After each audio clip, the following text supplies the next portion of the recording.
నాలుగేళ్ళు మేము పార్టీ చేయలేదు. మేము వచ్చినాక కాంగ్రెస్ పార్టీలోకి వచ్చినాక ఎలక్షన్ జరగలేదు. జరిగిన ఎలక్షన్లో మేము పనిచేసి మా వంతు వరకు ఎంత ఇస్తామనేది మేము చూపిస్తాము.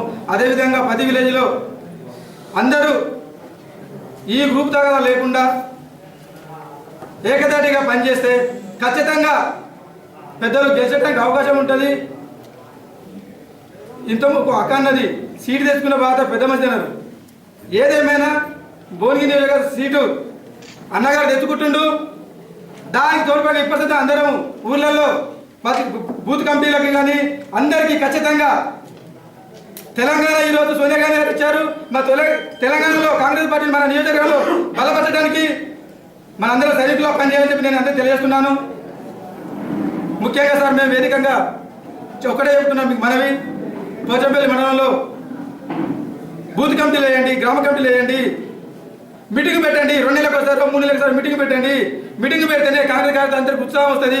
వాళ్ళందరూ వస్తారు, మీరు వస్తుంటారు, వాళ్ళ సమస్యలు మీకు చెప్పగలుగుతుంటారు. ఒక్కొక్క ఊళ్ళో ఏమవుతుందంటే ఒక నాయకుడి దగ్గరికి పోతే